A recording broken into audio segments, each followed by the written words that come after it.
Hop. Ok, bah écoutez, bonjour à tous. Effectivement, on reprend correctement. Donc, je me présente, je suis Marion Guttmuller. Je suis responsable de l'équipe Quartzflow et en particulier de la partie ingénierie. Et avec Fred, donc le CEO de QuartzLab, effectivement, je peux pas préciser Quartzflow au sein de QuartzLab, qui se présente comme un générateur d'entropie. Je pense que Fred, tu pourras en dire un petit peu plus sur le pourquoi de cette Juste parce que j'aime dénomination. bien aller foutre le bordel dans la boîte. Super le résumé. On ne le subit pas à ce point-là, je rassure tout le monde quand même. Mais en tout cas, voilà, aujourd'hui, on vient vous parler un petit peu de l'histoire de QuartzFlow, la plateforme d'analyse de fichiers qu'on développe, et vous expliquer en fait que c'est une histoire qui dure depuis 10 ans. Et en fait, oui, quasiment depuis 10 ans, en 10 ans, on en a appris des choses. Et l'objectif de cette présentation, en fait, c'est de vous expliquer le produit en lui-même et comment on en est arrivé là, qu'est-ce qu'on a appris et qu'est-ce qu'on est encore en train d'apprendre, il ne faut pas se mentir non plus. Et bien sûr, de vous présenter QuartzFlow plus en détail. Ok, donc l'idée, c'est de commencer par le commencement, tant qu'à faire, et d'exposer en fait le besoin auquel on essaye de répondre. Comment on en est arrivé là, qu'est-ce qu'on a pu découvrir. Et en fait, le besoin, il est assez simple.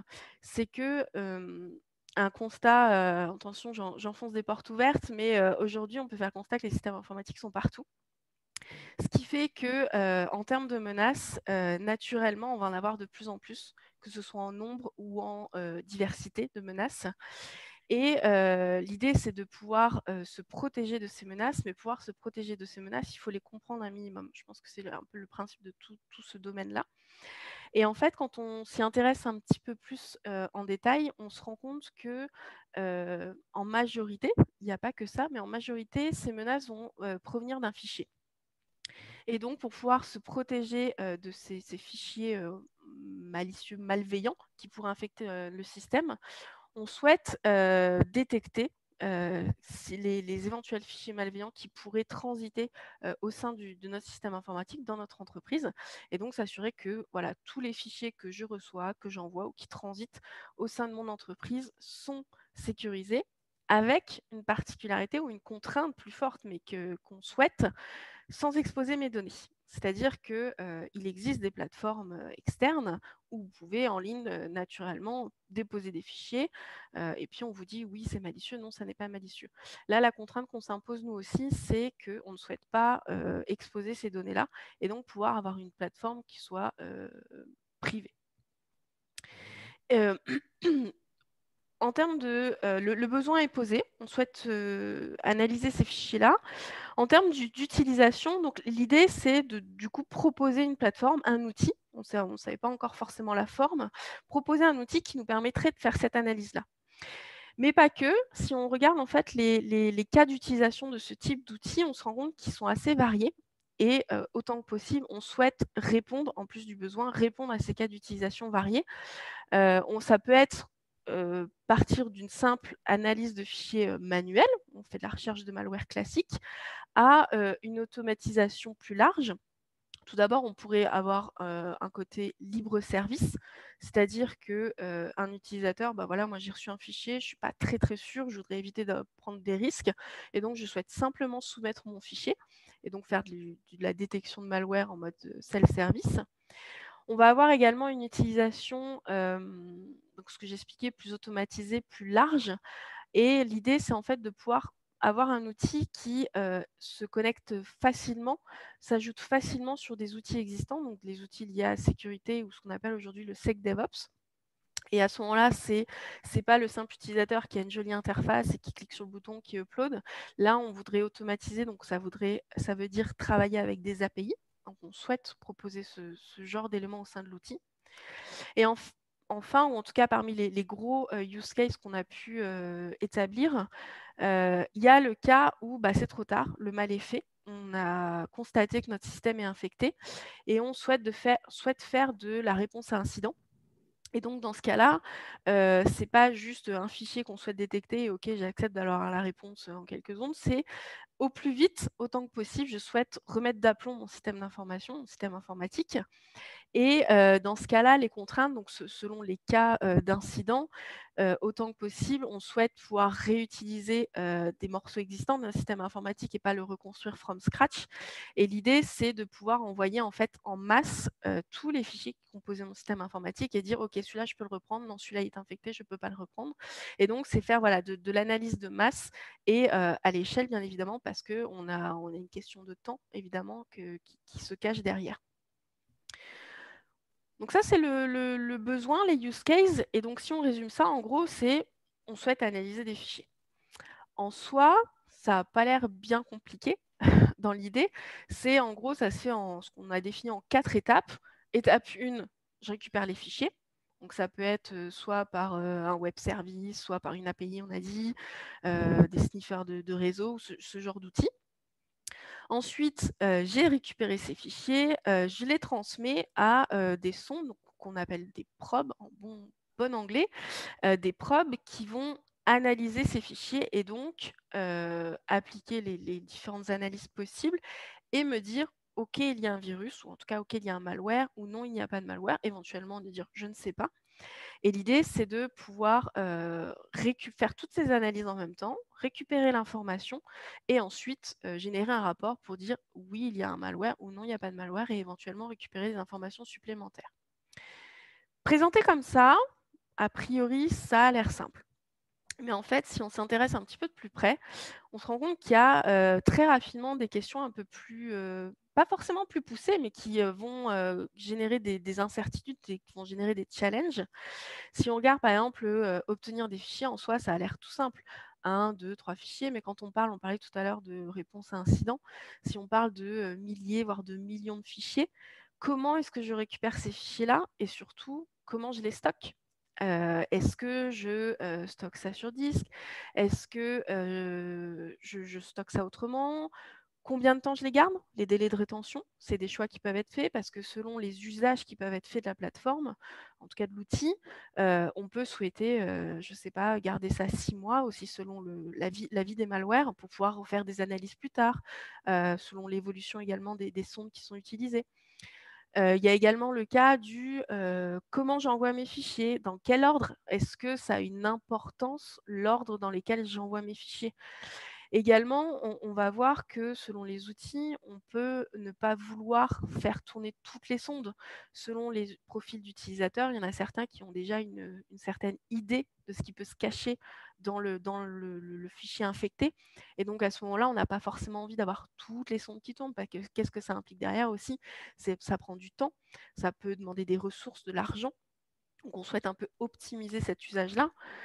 Bref, il y a plein de questions qui s'ouvrent derrière ce simple besoin initial, cette simple action initiale qui est d'analyser des fichiers. Et dans ce contexte, on a commencé à développer, donc QuartzLab a commencé, je dis QuartzLab parce que je n'étais pas encore là, mais QuartzLab a commencé à développer vers 2013, si je ne dis pas de bêtises, une première plateforme qui s'appelait donc IRMA, Incident Response Malware Analysis, et qui est toujours vivante. Et donc, ce que je vous propose, c'est de vous faire une petite démonstration. Alors, je vais piquer effectivement le partage. Il faut que je partage correctement. Si je partage tout ça et que je reviens ici, est-ce que vous voyez bien IRMA? Top. Ok, Oui. super. Et donc, IRMA, c'est une plateforme, la première version donc, de notre plateforme d'analyse de fichiers qui se déployait. Donc là, c'est une version de démo qu'on a sur une de nos instances chez nous.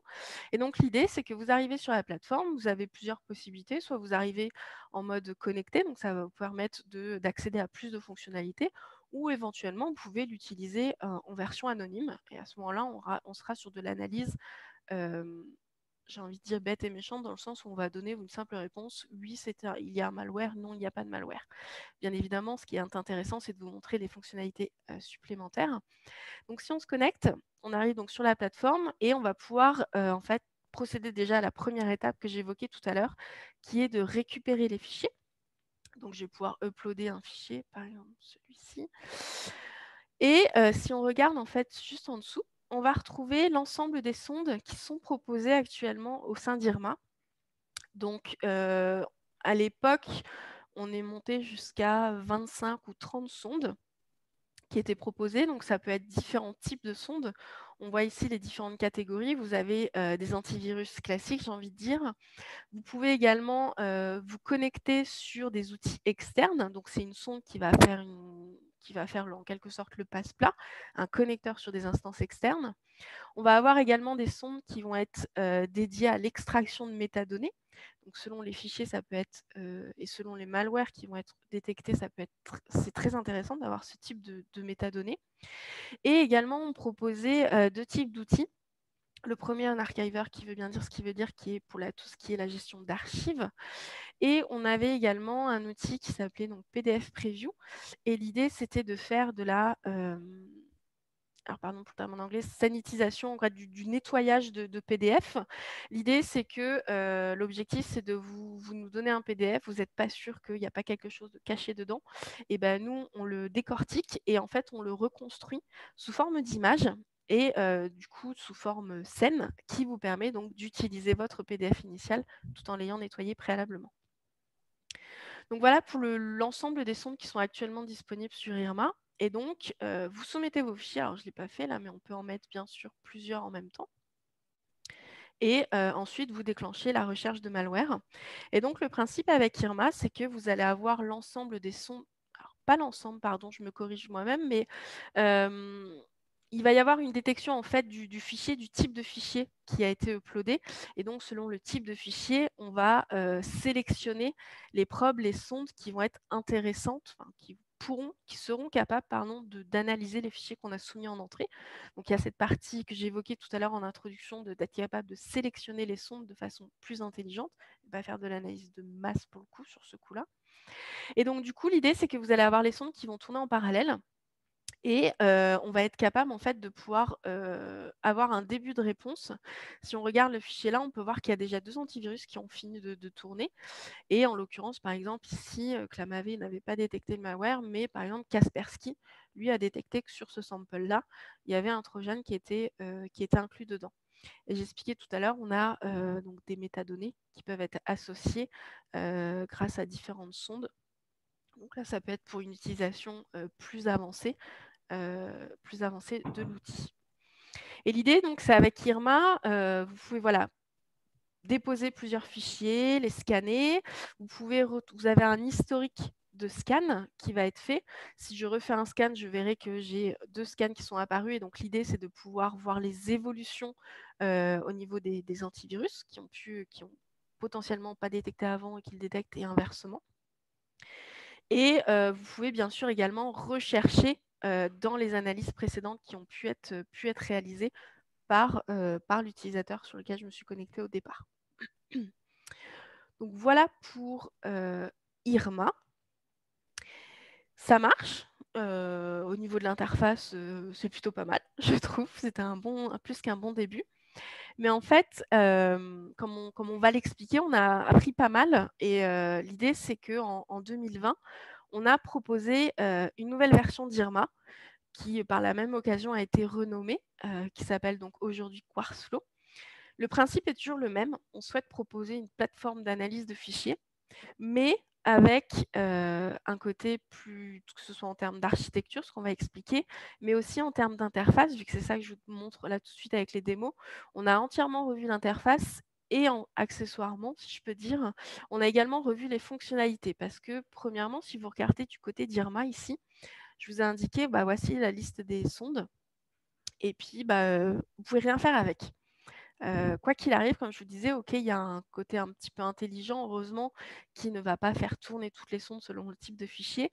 Mais vous ne pouvez pas dire, je ne sais pas, pour X raison, Virus Blockada et Kaspersky, là, j'en veux pas pour mon analyse. Je ne souhaite pas activer cette sonde-là. Ça, vous ne pouvez pas le faire. Ce qui peut être problématique.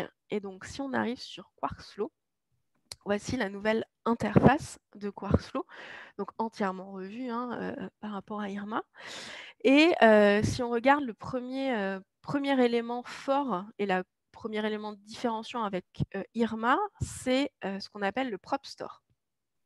Donc, comme j'ai expliqué tout à l'heure, hop, je vais pousser ça. Ce que j'expliquais tout à l'heure, c'est que voilà, au niveau d'Irma, vous aviez la liste des sondes et pas plus. Ici, avec Warsflow, le premier élément fort, c'est que vous avez donc ce qu'on appelle un store de prod, donc les fameuses sondes qu'on utilise.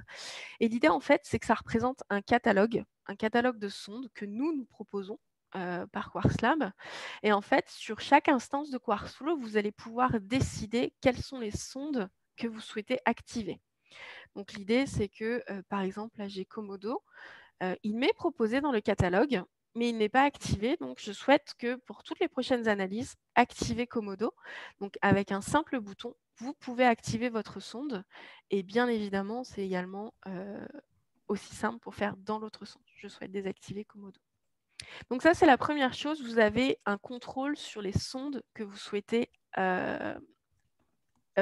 activer sur votre plateforme. Le deuxième élément, c'est au niveau de l'accès. On parle d'activer la sonde, mais on va voir que il peut y avoir donc plusieurs types d'utilisateurs de ce type de plateforme. Vous allez avoir les utilisateurs qui, bah, écoutez, moi je veux une simple réponse, je n'ai pas besoin des détails, est-ce qu'il y a un malware ou est-ce qu'il n'y a pas de malware. Et puis, vous allez avoir des utilisateurs plus avancés, on va dire, qui, eux, souhaitent avoir non seulement plus de données, mais donc appliquer plus de sondes possibles. Et donc, dans ce cas-là, on peut éventuellement restreindre l'accès et dire, par exemple, cette sonde ClamAV, je ne souhaite que l'activer pour les utilisateurs qui ont un rôle avancé. Dans le cadre de QuartzFlow, on a défini 3 types d'utilisateurs. Vous allez avoir l'opérateur qui est entre guillemets le rôle le plus bas. Donc lui, il va pouvoir soumettre des fichiers, il va retrouver l'historique de ses analyses et puis c'est tout. Il ne pourra rien faire de plus. Vous allez avoir un rôle supérieur qui est l'analyste. Lui, l'analyste, il va pouvoir soumettre des fichiers, certes, heureusement, mais il va pouvoir en plus retrouver l'historique des autres analyses qui sont faites par des analystes ou des opérateurs. Et il va pouvoir également potentiellement accéder à les sondes qui sont en accès restreint.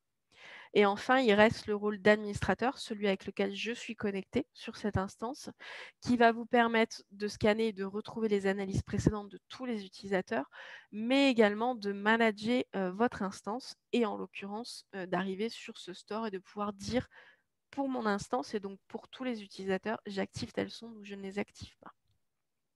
Et enfin, le dernier point important et intéressant avec QuartzFlow, dans la nouveauté si on compare avec Irma, c'est que vous avez également le contrôle sur les mises à jour des antivirus. Si vous regardez ici, vous avez plusieurs sondes pour lesquelles on nous informe qu'il existe une nouvelle version. Donc, c'est à la fois une nouvelle version soit de la sonde ou simplement de la base de données virale. Et si je regarde par exemple eScan, je souhaite la mettre à jour. Et donc à ce moment-là, avec un simple clic, je mets à jour ma sonde et on regarde la base de données virale a été mise à jour en date d'aujourd'hui.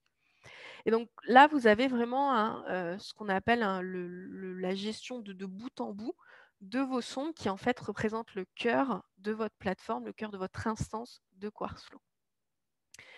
Et bien évidemment, on retrouve l'élément de base, pouvoir soumettre des fichiers. Par exemple, si je mets ce fichier-là, je lance un scan.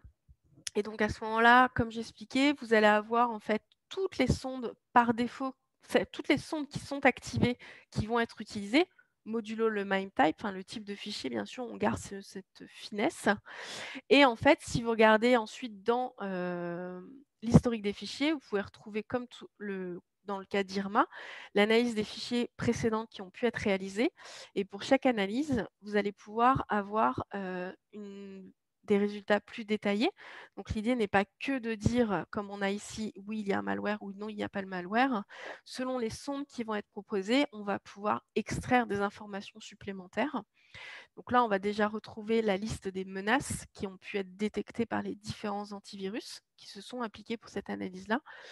Et on va également avoir différentes données, différentes métadonnées liées à tout ce qui est, là, sur cet exemple-là, des informations liées à l'exécutable qui a pu être analysé, l'identification des formats qui composent le fichier. Et on retrouve bien sûr également l'ensemble des sondes qui ont été activées et si elles ont bien toutes fonctionné. Une particularité qu'on retrouve dans le cas de Quarksflow, qu'on n'avait pas dans le cas d'IRMA, c'est, si vous voyez ici, il y a une seconde type d'analyse qu'on a mis en place il y a quelques mois. En plus de l'analyse de fichiers, on propose aujourd'hui de faire de l'analyse d'URL. Et donc, l'idée... Je vais remettre...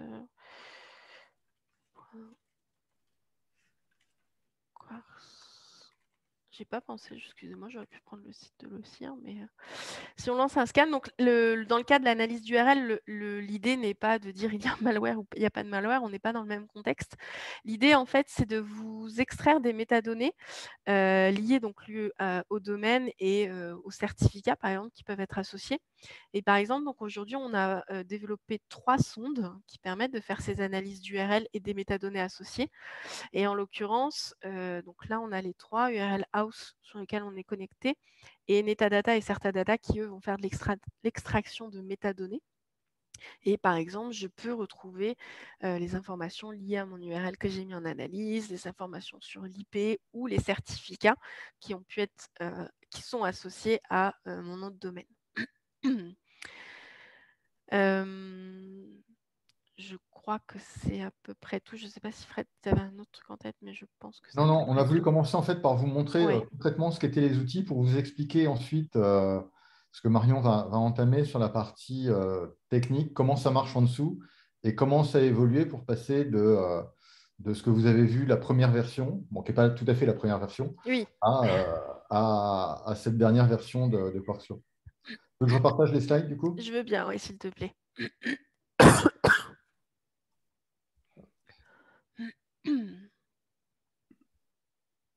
Alors, où est-ce que je les ai mis?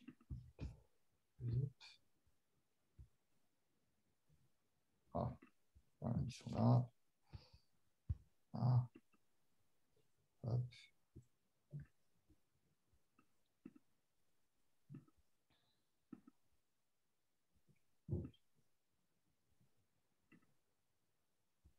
Yes, c'est tout bon. Alors, je ne suis pas à l'origine de cette image, mais l'idée, c'est de vous expliquer que ceci n'a pas été un long fleuve tranquille. Mais bon, comme vous vous doutez bien, je pense qu'on a tous cette expérience-là, mais on part d'un sujet qui a l'air pas si compliqué que ça. Et même si on arrive à un produit, même à 2 produits, du coup, entre Irma et Quarksflow, et ben, on a eu le temps d'en apprendre des choses et de découvrir en quelque sorte des choses. Donc l'idée aujourd'hui, c'est là de faire le point sur ce parcours. Et donc, comme évoqué Fred, il y a déjà eu plusieurs versions d'Irma. Effectivement, je vous ai montré la dernière en date. Mais il y a eu le bébé Irma qui a commencé donc du coup vers 2013, si je ne dis pas de bêtises.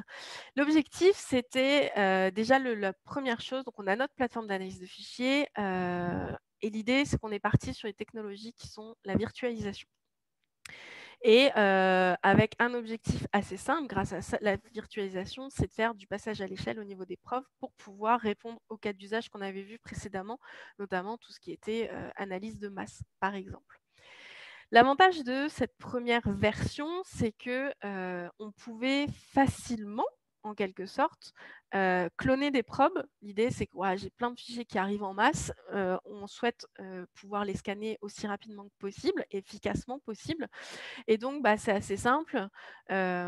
J'ai des fichiers, j'ai des probes, et donc à ce moment-là, je vais cloner plusieurs VM, plusieurs machines virtuelles, pour avoir plusieurs fois la même probe et donc répondre à la demande de l'analyse de masse. Ça, c'est un avantage de la virtualisation. Le deuxième avantage, c'est qu'on va pouvoir customiser en fait les ressources qui vont être utilisées par nos VM selon les sondes, parce qu'on a pu voir on avait vu, il y avait des sondes qui sont de type outil, vous avez des sondes qui sont des antivirus, vous avez des sondes qui sont des simples connecteurs. Donc l'idée, c'est pas de faire une configuration générique pour chaque. L'idée, c'est de pouvoir bien sûr optimiser autant que possible. Je dis autant que possible parce qu'on verra que les machines virtuelles, c'est pas non plus complètement magique, mais de pouvoir optimiser autant que possible les ressources qui vont être allouées et associées à chaque machine virtuelle et donc finalement à toute notre plateforme. Ça, c'est les avantages. Au niveau des inconvénients, Les machines virtuelles, c'est pas léger.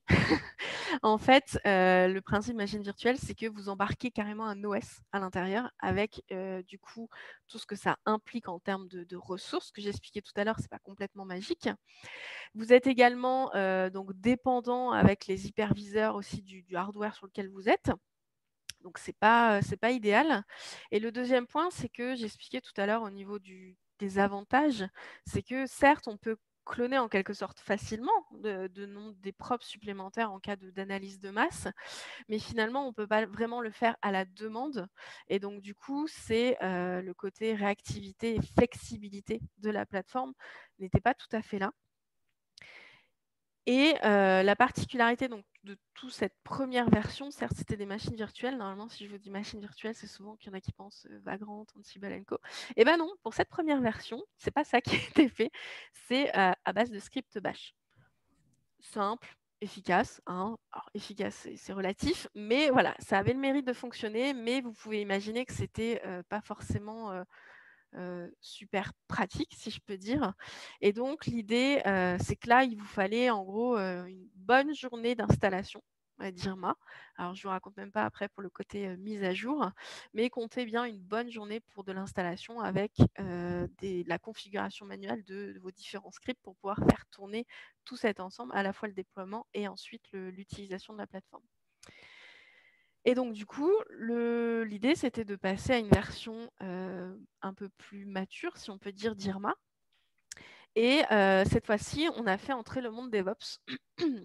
On est resté donc sur les machines virtuelles, parce que mine de rien, à l'époque, c'était tout à fait... c'était pas déconnant, si je peux dire.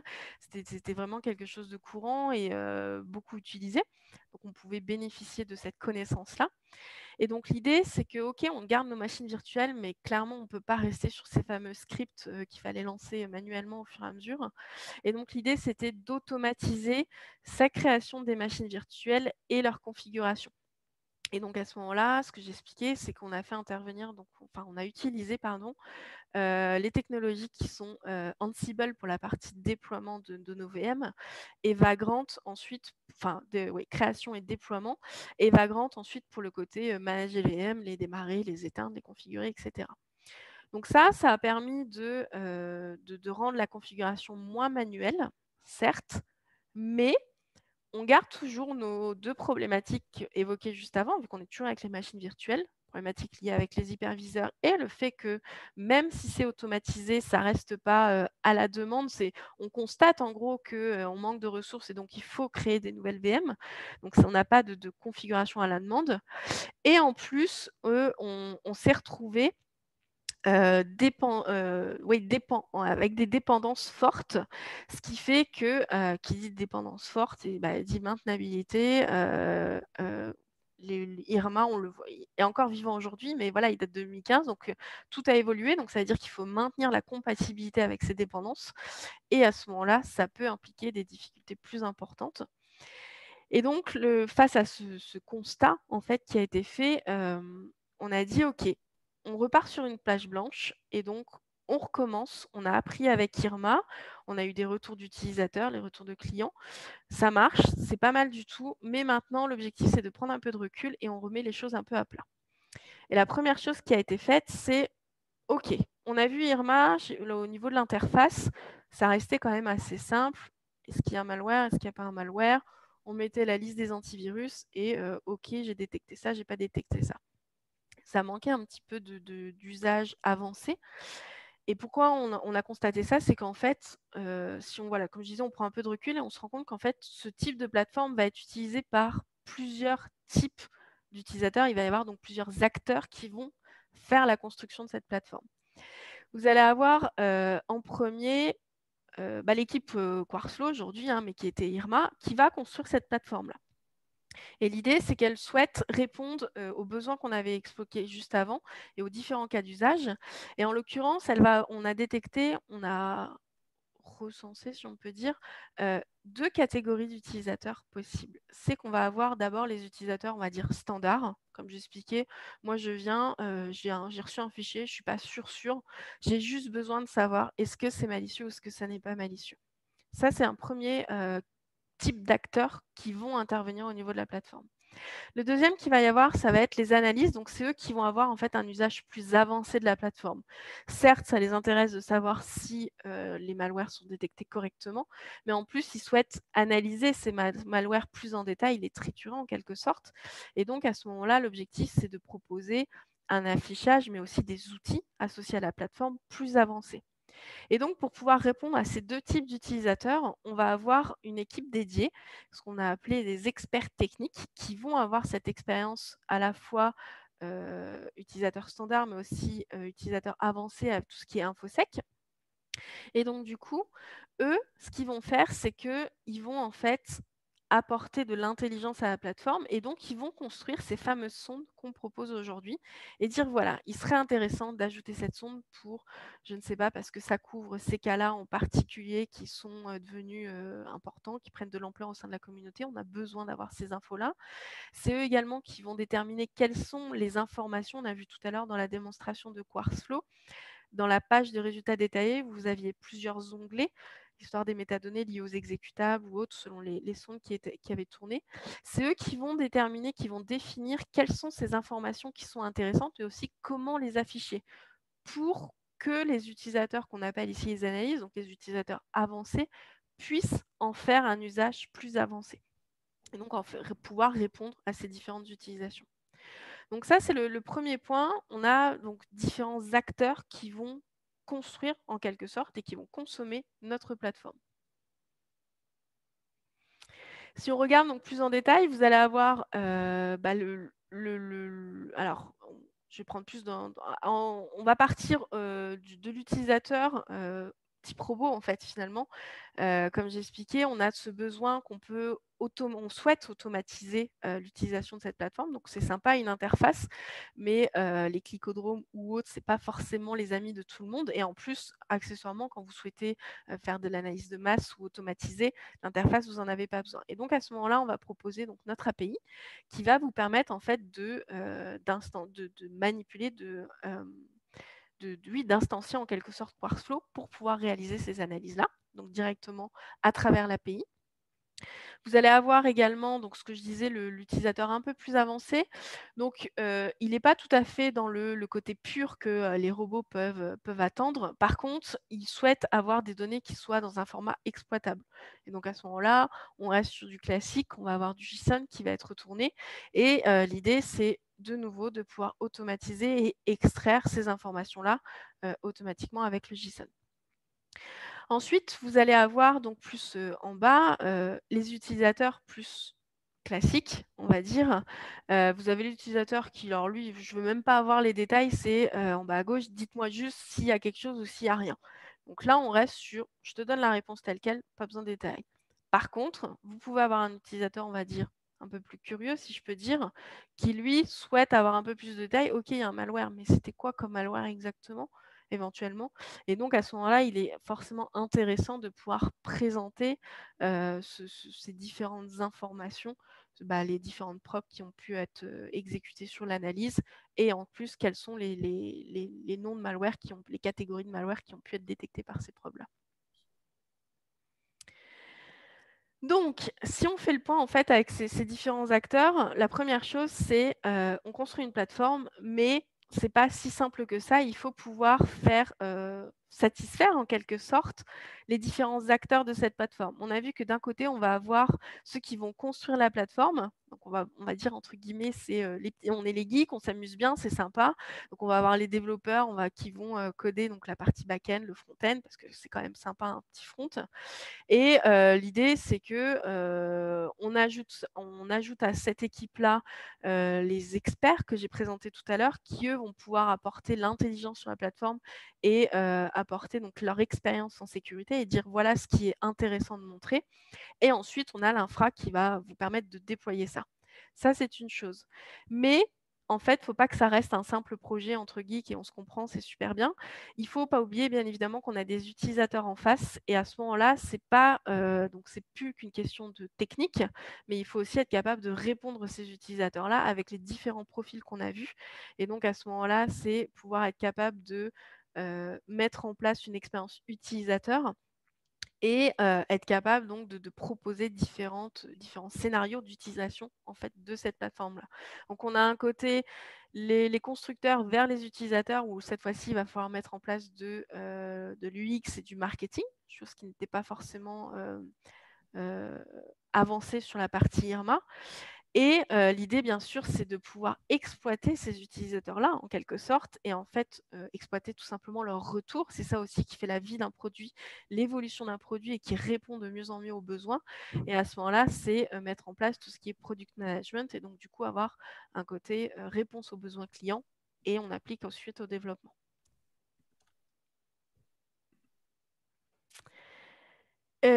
Et donc, si on fait le point entre IRMA et Quartzflow, l'idée, c'est qu'on est passé de je construis et je livre à je construis ou je livre. Et on va voir en quoi on a cette différence-là.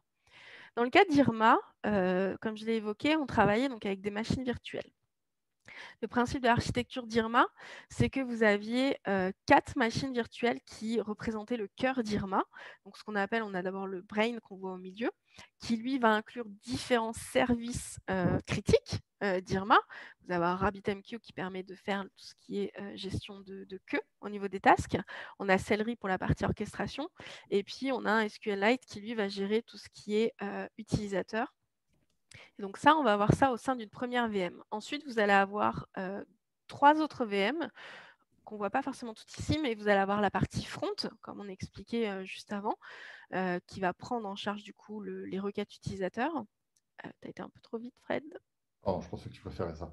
Ah oui, tu me diras, excusez-moi. Ouais, effectivement, on peut reprendre la partie là. Ouais, exactement. Ouais. Donc, on va avoir le brain et on a le front-end. Et puis, on a également à côté la mise en place de monitoring. C'est toujours intéressant, évidemment, pour suivre votre plateforme, votre instance. Et on a la partie SQL Server qui, elle, va être gérer le parti stockage des fichiers qu'on a évoqués tout à l'heure. Et donc, l'idée, c'est qu'avec IRMA, vous avez ces 4 VM-là qui composent le cœur d'IRMA et qui vont être créés et déployés avec Ansible, donc à partir des sources qui sont sur un serveur de release chez nous. Et vous avez ça, mais également, vous avez les sondes à côté. Et donc, l'idée, c'est que vous aviez une machine virtuelle par sonde. Avec ce que ça implique, vous imaginez bien derrière, on a parlé d'une trentaine à une époque, jusqu'à 30 sondes qui étaient proposées. Vous comptez en gros 4 Go de RAM au minimum par VM, les ressources autres ressources associées, ce qui fait que vous arrivez quand même à une demande de ressources qui est assez énorme. Ça a fonctionné, il ne faut pas s'en cacher, mais clairement aujourd'hui ça devient très compliqué de dire bah, écoutez, vous venez, il nous faut une machine de 2 Tera de disque dur. Soit ça ne change pas parce que c'est pour le stockage des fichiers. Par contre, il nous faut au moins 128 voire 256 Go de RAM pour pouvoir déployer cet ensemble-là. Donc ça, c'est comme ça que IRMA a été installé initialement. Petite précision, on proposait une installation donc on-premise, donc directement sur votre instance, en version connectée, et on proposait également une version déconnectée, c'est-à-dire qu'on était capable de construire l'ensemble de ces VM et ensuite on était capable de déployer ça sur une machine qui était, elle, complètement coupée du réseau. Et donc, comme j'expliquais, vous aviez votre cœur et donc vous aviez une VM par sonde. Et quand il fallait ajouter une probe, première étape, il fallait créer votre VM. Et deuxième étape, très sympathique, il fallait en fait relancer l'installation complète. Probablement que ça aurait pu être optimisé. Ça, on ne s'en cache pas, on n'a peut-être pas été complètement au bout de l'utilisation d'Ansible et de Vagrant, mais il n'empêche que IRMA, dans sa construction, fait que pour qu'il fallait ajouter une nouvelle probe, il fallait la configurer la VM Enco et en plus, il fallait relancer l'installation qui en fait équivalait, enfin l'update revenait en fait à réinstaller toutes les probes quand vous vouliez ajouter une autre probe. Ce qui n'est pas forcément super light, ne nous en cachons pas. Et donc, du coup, on s'est dit, OK, là, cette histoire de on prend du recul, on fait le point et clairement, ça marche, IRMA, mais ce n'est pas tenable. Et en l'occurrence, on a détecté 4 grosses problématiques. La première, c'est le passage à l'échelle. Donc, ce que j'expliquais, OK, on peut rajouter des VM autant qu'on veut, en quelque sorte, dans la limite des ressources, certes, mais on peut rajouter plein de VM pour pouvoir passer à l'échelle si on a un nombre de fichiers analysés qui est important. Mais ça nécessite donc plus de ressources. Il faut que vous ayez des disques rapides aussi pour répondre à ça, à démarrer les VM, éteindre les VM. Et en plus, le côté configuration du système à la demande, clairement, c'est pas facile, c'est pas top top, si je peux dire, avec les VM. Donc, on avait un premier souci de passage à l'échelle. Le deuxième souci qu'on avait, c'était ce qu'on appelait l'extensibilité, ce que j'évoquais juste avant. Ajouter une nouvelle preuve, ça veut dire qu'il faut recréer une VM et vous êtes bon pour relancer toute l'installation. Toute l'installation, on a évoqué tout à l'heure, ok, la mise en place, c'est une journée, mais en tout cas, recréer les VM Co, il faut compter 2-3 heures, ce qui n'est pas du tout gérable pour une utilisation normale. Le troisième point qu'on a également constaté avec Irma, c'est tout ce qui est flexibilité de déploiement. Donc, qui dit VM, ce que j'ai expliqué, ça veut dire embarquer tout l'OS au sein de la VM. On virtualise au niveau du hardware et donc ça nécessite des hyperviseurs et avec toutes les contraintes qui sont associées. Et puis, l'idée, c'est qu'on était obligé d'aller, comme on disait, en tout cas, il faut se connecter sur la machine pour pouvoir récupérer les différents éléments qui composent Irma, excusez-moi. Ensuite, on construisait les VM sur la machine et ensuite, on les déployait. Donc, c'est pareil, c'est pas très light. Et en plus, j'évoquais tout à l'heure qu'il y avait des histoires de dépendance qui étaient incluses finalement dans cette version. Et donc, ça veut dire potentiellement vous battre selon le système sur lequel on est. Et ben, il faut avoir les bonnes dépendances qui permettent de bien faire tourner Irma. Et enfin, le dernier point, c'est ce qu'on appelle l'observabilité. Donc, c'est un complément avec tout ce qui est supervision. L'idée, c'est que la supervision vous permet de détecter que quelque chose ne va pas. Et l'observabilité va vous permettre de déterminer où est-ce que ça ne va pas. Et dans le cas d'Irma, c'est quelque chose qui était très complexe parce que, comme je l'évoquais, on a certes 4 éléments qui composent le cœur d'Irma, 4 VM, mais au sein d'une VM, ce qu'on appelle le brain, on a vu en fait qu'il y a les éléments critiques d'Irma, donc ça inclut plusieurs services. Il y avait RabbitMQ, le Celery qui traînait, on avait également SQLite. Enfin, clairement, c'était très compliqué en cas de soucis. Et puis, comme on expliquait aussi, c'est que VM, j'embarque le système et donc à ce moment-là, on est confronté également aux problèmes système qui peuvent s'ajouter aux soucis qu'on peut avoir pour notre outil en lui-même. Et donc, c'est face à ce constat-là qu'il a été décidé, donc, il y a 2-3 ans, de revoir Irma. Donc, le renommage est également fait dans la foulée. Et donc, de proposer Quartzflow. Comme j'expliquais, l'objectif, c'était d'avoir toujours ce même principe de proposer une plateforme d'analyse de fichiers. Mais on a complètement repensé l'architecture. On a vu que les VM nous posaient plusieurs problématiques. Et donc, on est parti sur une technologie plus moderne qui était Docker, avec donc les conteneurs et Kubernetes pour pouvoir orchestrer ça. Et qui dit nouvelle architecture, dit mise en place de nouvelles technologies. Et c'était également l'occasion de refaire l'interface, comme vous avez pu voir, entre les deux éléments. Et donc, si on regarde l'architecture de Quartzflow, le principe reste le même. Vous avez un utilisateur qui arrive sur l'instance et qui souhaite donc analyser des fichiers. Pour cela, il a 2 possibilités. Soit il passe par l'interface, la Web UI, ou alors par l'API directement. Ensuite, son fichier va être stocké. Donc, à ce moment-là, on va avoir un composant dédié, contrairement à Irma, où vous pouvez voir que chaque élément représente un composant bien séparé. Et donc, à ce moment-là, on va stocker le fichier dans Minayo, en l'occurrence. Et ensuite, on va déclencher l'analyse à travers du fichier par plusieurs sondes. Donc, on va utiliser Argo qui peut nous permettre de faire cette orchestration. Et donc, chacune des probes qui est capable d'analyser le fichier qui a été soumis va faire son analyse. On stocke les résultats de chacune. Et l'objectif reste, bien sûr, on se souvient qu'il y a plusieurs types d'utilisateurs. Il y en a qui veulent une simple réponse. Je n'ai pas envie de « oui, mais il y a machin qui a dit que je ne suis pas trop sûre, etc. » Donc, l'idée, c'est de pouvoir proposer dans un premier temps une réponse unique. Et à ce moment-là, on va faire de la corrélation des résultats de chacune des probes.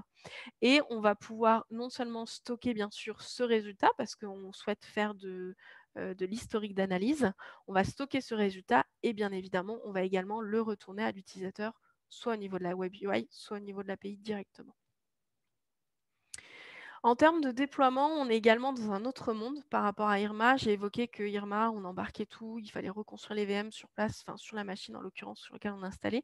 Dans le cas de Quartzflow, on est sur un monde complètement différent. Première chose, c'est que le prérequis, c'est pas vous nous fournissez une machine, le prérequis, c'est un cluster Kubernetes, donc Kubernetes pour pouvoir orchestrer tous les Docker qui composent Quartzflow. Donc, vous avez votre cluster Kubernetes. Et ensuite, l'idée, c'est que ce cluster-là, en mode connecté, va se connecter en fait sur le store de Quartz Lab. Et donc, du coup, il va récupérer les différents éléments qui vont nous permettre de déployer de construire et de déployer notre instance Quartzflow sur le cluster Kubernetes. Donc, il récupère les éléments et ensuite, on lance la partie script qu'on a chez nous qui permet de faire le déploiement de ces éléments-là sur le cluster Kubernetes. Et à droite, on retrouve les éléments qui concernent, eux, les probes. On a le catalogue que je vous ai présenté en démo, qui, lui, va inclure donc, toutes les images des différentes sondes qui sont proposées sur votre instance. Et donc, l'idée, c'est que l'installation va se faire beaucoup plus magiquement, si on peut dire, même si ça avait un côté magique, Ansible, il ne faut pas croire non plus. Mais l'idée, c'est qu'on va, en fait, utiliser des chartes Helm. Donc, c'est en fait, en version simplifiée, c'est des fichiers de configuration pour Kubernetes pour dire voilà comment tu déploies ces différents éléments, les différents nœuds qui constituent ton cluster. Et donc, on va avoir ces chartes Helm et on va avoir nos images également pour les composants de Quartzflow. Et donc, on va pouvoir déployer ça automatiquement sur l'instance utilisateur, donc depuis notre store. Et dans le cas de l'extensibilité qu'on évoquait tout à l'heure, et donc si on souhaite par exemple ajouter des nouvelles probes, à ce moment-là, on n'est pas du tout dans le monde d'Irma, on est sur quelque chose qui est totalement transparent.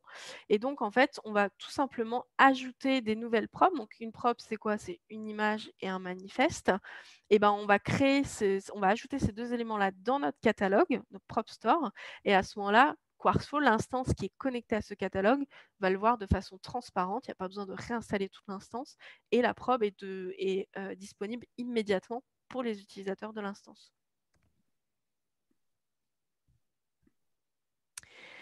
Et l'objectif également au sein de Quartzflow, c'est quelque chose qui était proposé déjà au sein d'Irma, c'est de vous permettre également de créer vos propres probes. Certes, on apporte de l'intelligence, on vous propose une certaine variété dans les sondes, mais on souhaite vous donner la possibilité également de créer vos propres probes. Et donc, pour ça, en fait, c'est assez simple dans les faits, il n'y a pas beaucoup d'éléments qui constituent la probe. C'est que vous avez deux éléments. Vous avez le conteneur, donc l'image Docker qui va vous permettre de faire tourner la probe, et le manifeste qui va décrire la probe, et c'est celui-ci qui va être consommé par le prop store, donc le catalogue, pour dire j'ai telle probe, je l'ajoute au catalogue et elle va, par exemple, je vais dire une bêtise, elle va analyser des fichiers Excel en particulier. Donc voilà comment on va créer une probe et de façon complètement simple et transparente vis-à-vis de votre instance de Quartzflow. Donc si on fait le point par rapport au challenge qu'on avait pu voir avec Irma, pour ce qui est passage à l'échelle, on est là à nouveau dans un autre monde. On peut faire vraiment on parlait tout à l'heure de création à la demande. Là, c'est automatique avec Kubernetes. Déjà, vous avez l'autoscaling pour pouvoir dire, ouh là, ces ressources-là, c'est un peu critique. Donc, lui, il gère automatiquement la création, les différents nœuds, les différents pods pour équilibrer tout ça. On a également une optimisation des ressources parce que, comme j'expliquais, les VM, ça embarque l'OS. Les conteneurs, on n'embarque pas l'OS. En fait, on a un niveau encore au-dessus. Donc, c'est beaucoup plus léger. Et puis, on a la possibilité, grâce au cluster K8S, de en fait, créer des nœuds dédiés selon les services, comme on expliquait, selon si c'est pour Quartzflow ou si c'est des sons, on ne va pas forcément avoir les mêmes besoins. Donc, ça, c'est possible avec K8S. Pour la partie extensibilité, j'évoquais le catalogue des probes. Donc là, c'est pareil, c'est quelque chose qui est très simple pour pouvoir ajouter des probes de façon transparente. Donc ça permet, grâce à nos experts dans l'équipe, on permet d'alimenter ce catalogue très facilement. Et on a aussi cette possibilité de créer, d'avoir en complément du catalogue Quartz Lab, Quartzflow, avoir son propre catalogue en tant que client sur mon instance en particulier et donc pouvoir injecter des probes faites maison. Pour la partie déploiement, là encore, c'est un autre monde aussi. C'est pas je viens, je construis mes probes, etc. On a vu, vous avez le cluster K8S, vous récupérez de façon automatisée, on a tous ces éléments-là qui sont automatisés, vous récupérez les éléments qui constituent Quartzflow, et ensuite, grâce à, donc en l'occurrence, des chartes Helm, ensuite, grâce à des scripts de déploiement, vous avez le déploiement qui se fait en quelques secondes. À titre indicatif, aujourd'hui, moi, quand je demande aux équipes, j'ai besoin d'une instance pour X raison, en 2 minutes, c'est fait. Et je ne vous mens pas, c'est vraiment quelque chose qui est extrêmement rapide. Et donc, ça nous permet également de faire plusieurs offres de déploiement. On fait toujours du on-premise, on fait toujours également du mode déconnecté, donc AirGap, qu'on faisait également pour Irma, mais on propose également une offre version cloud aujourd'hui. Fred en dira plus dessus. Et enfin, pour la partie observabilité, qui dit conteneur, dit la philosophie associée au conteneur. Et normalement, la philosophie, c'est un conteneur égale un service. Donc, on est sur des microservices qui nous permet automatiquement de faciliter le debug en cas de souci. Et en plus, on bénéficie des outils associés au cluster K8s pour tout ce qui est monitoring, par exemple. Et en plus, on peut connecter facilement des outils externes tels que Prometheus ou Grafana pour la partie monitoring supervision. Et donc, je vais prendre le relais. Merci Marion. Juste deux précisions quand même sur cette transition entre Irma et la virtualisation et puis Quarksflow et le monde des containers. Il y a un truc qu'on a perdu, c'est les VM Windows, parce qu'il n'y a pas des masses de containers Windows encore qui existent, donc on ne peut plus faire tourner des choses directement dans Windows. Il faut qu'on passe par une probe qui va se connecter à un Windows qui a un service, en fait. Du coup, c'est bien quelque chose qui est externalisé. Et un autre aspect, on l'a mentionné sur les mises à jour, concrètement, quand on disait sur Irma qu'il y avait des liens externes, je pense qu'il y a à peu près eu, peut-être avec un peu de chance, une installation qui s'est bien passée, c'est-à-dire du premier coup et qui a marché en 2 heures. Sinon, à chaque fois, il y avait une connexion Internet qui était pétée, un package qui était mis à jour sans que ça soit, et qui va casser quelque chose, etc., etc. Là, le fait d'avoir vraiment la maîtrise complète de l'installation, c'est le jour et la nuit pour à la fois les clients qui, en général, ne sont pas très contents quand on va les voir 3 fois pour installer un truc et que ça ne marche pas, et les équipes qui, comme l'a dit Marion tout à l'heure, en quelques minutes arrivent à avoir des instances qui tournent. Je vais continuer sur une différence entre la virtualisation et les containers, en prenant donc le cas d'Irma, où on avait nos probes qui étaient des machines virtuelles, et on va prendre l'hypothèse que la première probe met 4 secondes à analyser un fichier, donc ça peut être un antivirus un peu lent par exemple. On a vu des cas d'antivirus qui, à chaque fois qu'ils scannaient un fichier, rechargeaient intégralement leur base de signature. Bizarrement, ils mettaient 15 à 20 secondes à s'exécuter, là où d'autres le chargent une fois et puis ensuite on envoie les fichiers à l'appel pour être analysés. Donc là, on a pris le cas de 4 probes différentes, 4 secondes pour la première, 2 secondes pour la deuxième et puis 1 seconde pour chacune des probes suivantes. Et donc, si on a tous ces fichiers à analyser, on a 4 fichiers à analyser, ils sont soumis à toutes les probes, ce qui va se passer, c'est qu'au bout d'1 seconde, les 2 probes du bas, la probe 3 et 4, auront consommé un fichier, là où la probe 1 et 2 n'auront encore pas fini leur analyse.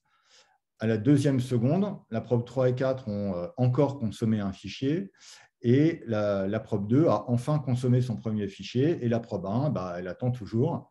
Donc, j'accélère un petit peu jusqu'à ce que les 4 secondes se soient passées. En 4 secondes, les probes 3 et 4 ont terminé le boulot, la probe 2 en a fait la moitié, la probe 1 n'a consommé qu'un fichier. Donc, je vais accélérer un petit peu parce que vous avez compris la mécanique. Au final, en termes de gestion des ressources ou d'optimisation de l'utilisation des ressources, ce n'est pas complètement efficace. Avec les containers Kubernetes et la répartition qui se fait naturellement, c'est beaucoup plus efficace, puisque si on prend la même configuration à partir de probes qui, cette fois, sont des containers, on voit que le temps de consommation est le même. Au bout d'un moment, on se retrouve à 2 probes qui ont terminé. Qu'est-ce qui va se passer? Les probes qui ont terminé vont être dupliquées et à leur tour prendre de la charge de travail. Et du coup, la répartition de charge se fait de manière beaucoup, beaucoup plus efficace.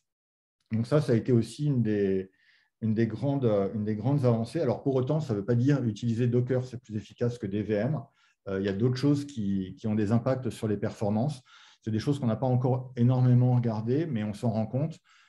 Utiliser un Docker directement, le démarrer, c'est presque aussi lent qu'une VM. Utiliser un microservice, c'est-à-dire le Docker tourne et on lui soumet des requêtes, ça fait gagner du temps. Donc, quand on met en place une infrastructure, ce que je vais appeler une application cloud, il y a vraiment une complexité à tous les égards et le moindre boulon peut avoir un impact sur les performances, créer un goulot d'étranglement qui est assez important et quelque chose qu'on est en train d'améliorer parce qu'au début, quand on développe sa plateforme, on pense à l'aspect fonctionnel de la plateforme. L'aspect observabilité est extrêmement important parce qu'il y a énormément de choses qui permettent de regarder ce qui se passe dans une plateforme cloud. Mais c'est en gros des débuggers pour plateforme cloud pour les optimiser et voir où sont les goulots d'étranglement. Et c'est vraiment un travail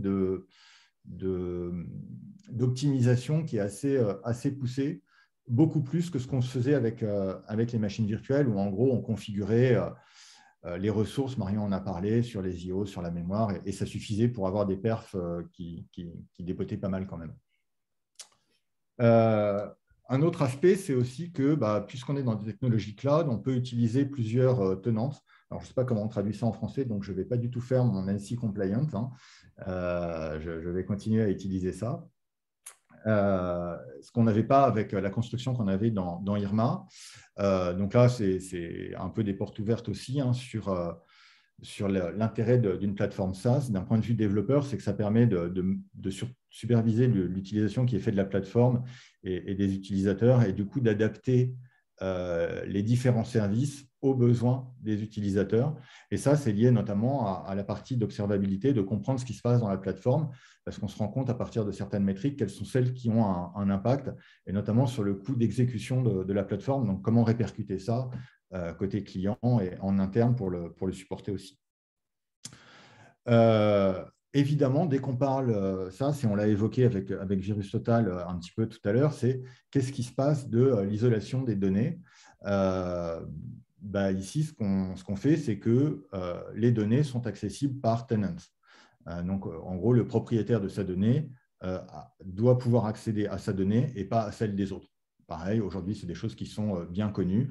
Donc, tout ça, ça se fait au travers des API pour s'assurer que ça se passe bien.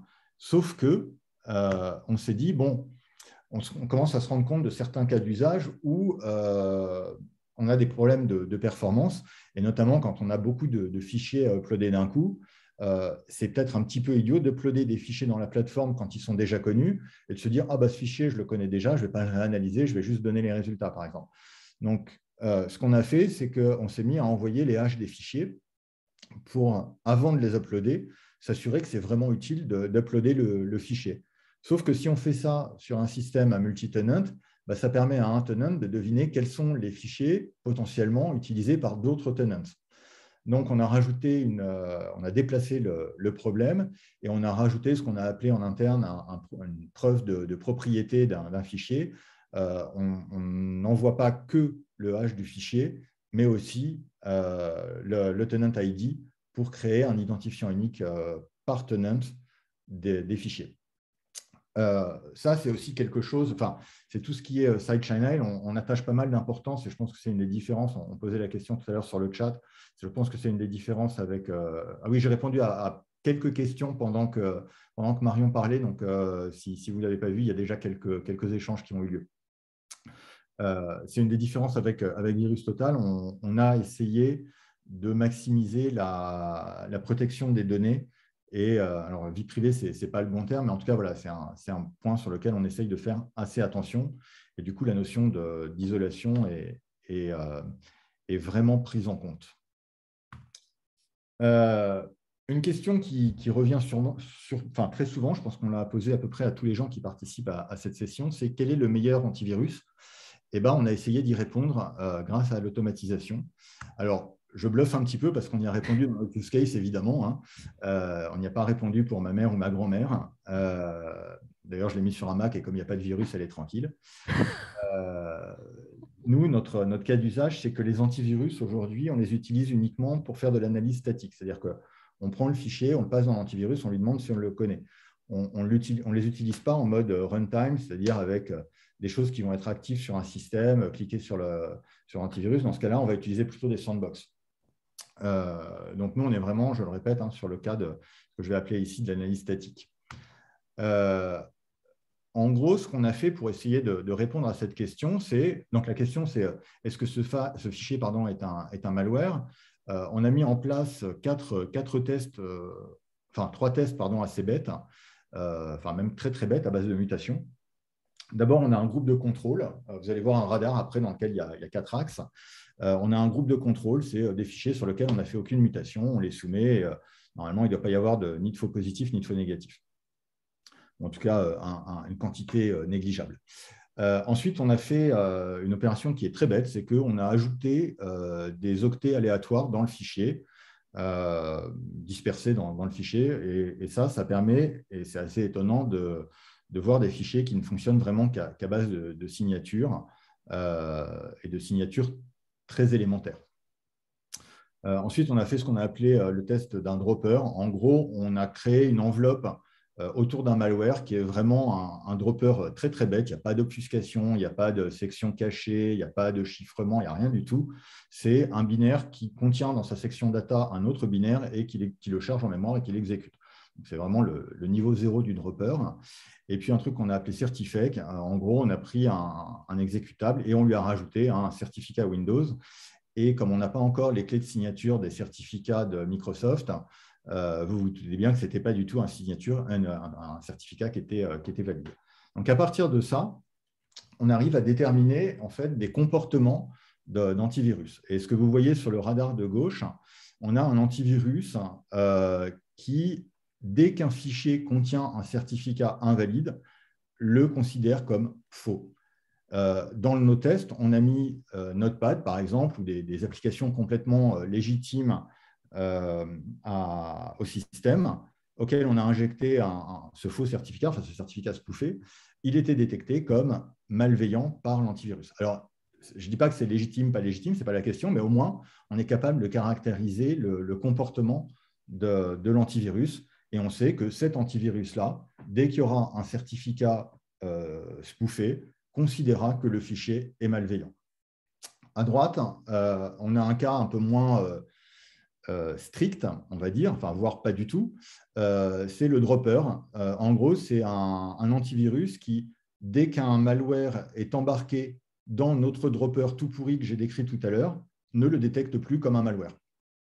Donc là, on ne sait pas trop comment la signature fonctionne, mais ça nous permet d'avoir un angle mort sur cet antivirus. Et après, c'est en connaissance de cause qu'on choisit ou non de l'utiliser. Donc ça, ce type de test, on arrive à les automatiser aujourd'hui. Pas autant encore qu'on voudrait, mais on commence à avoir des résultats rigolos. Mais ce qu'on a voulu faire, et ça rejoint une des questions qui était posée tout à l'heure sur VirusTotal, sur les différences avec VirusTotal, il y a pas mal de plateformes similaires qui existent et qui vont empiler les briques de détection, notamment des antivirus, mais pas que, les uns avec les autres, et qui vont faire le concours de celui qui pisse le plus loin, pour le dire poliment. J'ai 20 antivirus, j'en ai 5, j'en ai 50, j'en ai 80, etc., etc. Et en fait, nous, ce qu'on s'est posé comme question à la vue des comportements que je montrais sur les radars précédents, c'était qu'est-ce qui est plus important? Est-ce que c'est la quantité ou est-ce que c'est la qualité? Et donc, on a essayé de raisonner en problème de couverture, de coverage, donc, avec comme, puisque moi, mon but, c'est de détecter des malwares, qu'est-ce qui va maximiser ma capacité de détection? Et donc là, vous avez un exemple où, en entrée, on a 2 antivirus qu'on avait associés, et on se posait la question de, à ces 2 antivirus, quel est le 3e antivirus que j'ai intérêt à ajouter pour maximiser ma couverture de détection? Donc, sur l'axe horizontal, vous avez l'intersection, la redondance entre l'ensemble initial et les différents candidats dont vous voyez les noms. Et sur l'axe vertical, vous voyez l'apport de chaque solution. Et donc, si on lit ce graphe, on se rend compte que Kaspersky n'apporte pas grand-chose parce qu'il y a déjà une bonne partie de ce qui est détecté par notre paire initiale, qui est aussi détecté par Kaspersky. À l'inverse, Jiangmin est celui qui a l'air de rajouter le plus de choses. Alors ça, c'est des travaux qui sont en cours. J'ai un petit peu hésité à en parler, mais ça nous excite pas mal en ce moment en interne. on est en train d'essayer d'automatiser ce type de test-là pour voir justement quelles sont les bonnes associations à faire et dans différents types d'outils, mais pour l'instant principalement sur les antivirus. Là, pour vous donner quelques chiffres, c'est vraiment les prémices. On a fait des tests sur un sample de 8000 malwares. On voit que Kaspersky et notre paire initiale en ont 4700 en commun. Alors ça me semble un petit peu bizarre comme résultat. Il faut que je regarde. Je pense qu'il y a des fichiers qui sont certes détectés ni par la paire initiale ni par Kaspersky, mais le ratio de détection me semble relativement faible. Par contre, ce qui est rigolo à voir, c'est surtout de se rendre compte que finalement, quand on rajoute à cette paire un troisième antivirus, le meilleur, Langmin, il permet de détecter que 50 nouveaux malwares sur 8000, donc, ou sur les 4000 et quelques qui étaient déjà détectés. Donc, le gain en rajoutant un antivirus n'est vraiment pas très, très intéressant, alors que derrière, en termes d'opération et de coût, je ne suis pas sûr que le gain vaille 50%. Donc, est-ce que le petit 1% supplémentaire qu'on gagne vaut le coup? Là, c'est tous nos métiers d'analyse de risque qui permettent de déterminer cela. Donc, en conclusion, tout au long de ces 8 années à peu près de développement du produit et de 10 de développement de la boîte, on s'est rendu compte que les technologies changeaient très rapidement et qu'elles permettaient de nouvelles possibilités. Quand on a lancé les développements d'Irma vraiment au tout début, tout ce qui était conteneur et orchestration, ça n'existait quasiment pas. En tout cas, l'orchestration, non. Les conteneurs, c'était les débuts, ce n'était pas stable. Chaque version, ça changeait, ça cassait quelque chose. Et là, quand on y est passé en 2020, aujourd'hui, c'est une technologie, tout ce qui est conteneur, qui est largement utilisé et déployé et vraiment stable. À l'inverse, tout ce qui est orchestration, c'est encore en évolution assez profonde, même si ça arrive à un moment où c'est assez bien installé. Donc, il y a des vrais débats quand on se lance dans la fabrication de produits et qui sont un peu des paris sur quelle technologie utiliser. Et la leçon qu'on a appris, c'est ce que Marion a très bien dit sur l'architecture de Quarksflow. Il faut arriver à minimiser les endroits où sont la technologie et pas avoir une espèce de gros magma où il y a d'énormes interdépendances entre les aimants les uns avec les autres. Parce que de cette manière-là, si on se rend compte qu'une technologie, parce que pour des raisons de performance, ne marche plus, parce qu'elle est deprecated, parce que, en bon français encore une fois, parce que finalement, elle ne correspond plus aux besoins qu'on a ou elle est trop grosse par rapport à ce qu'on veut faire, il faut pouvoir en changer facilement. En fait, la technologie devient un bien jetable. Elle aide très facilement à fabriquer les choses, mais c'est en même temps un bien qui est jetable et il faut essayer de construire des choses qui ne sont pas, en tout cas pas complètement liées à des briques technologiques. Alors, il y a des briques qui sont évidemment plus critiques que d'autres. Aujourd'hui, on nous enlève Docker, je pense qu'il n'y a pas que Quarksflow qui va être embêté. Mais voilà, il faut choisir et c'est compliqué, sur quel cheval, sur quelle technologie miser. Le deuxième aspect, on a parlé beaucoup de technologie parce que je pense que c'est l'aspect qui intéresse le plus le public ici. Il n'y avait pas que des aspects technologiques, on a parlé de l'évolution des besoins avec le travail qu'on a fait sur les utilisateurs, sur la création. On a embauché des gens pour faire de l'UX parce que ce n'est pas tout de développer des interfaces. Encore faut-il faire des interfaces qui soient intuitives à utiliser. Donc voilà, il nous a fallu des gens qui faisaient de l'UX. Et très souvent, les gens qui font de l'UI ont des intuitions, mais ce n'est pas le même métier de développer une interface au sens JavaScript, etc., que d'imaginer l'utilisation qui va être faite d'un produit. Et pareil, le rôle de product manager n'est pas très, très connu en France et est largement sous-exploité et sous-évalué à mon sens. Un product manager, c'est quelqu'un qui va prendre les besoins des utilisateurs, les idées des clients, les idées plus ou moins tordues du boss, qui va regarder ce qui se passe sur le marché et qui va essayer de faire une synthèse de tout ça pour construire une roadmap qui corresponde à un problème et à un besoin, et surtout à un besoin. Et culturellement, on est une boîte de geeks où on faisait du reverse et des choses comme ça. Ce type de rôle-là dans la boîte, ce n'est pas quelque chose auquel on était habitué. Pareil sur le marketing. C'était des fonctions tout le monde en sécu considère que le marketing raconte du vent. On a tous encore en tête les pubs pour les antivirus qui arrêtent toutes les attaques, enfin 100% des attaques, ou arrêtent toutes les attaques connues et inconnues, etc. etc.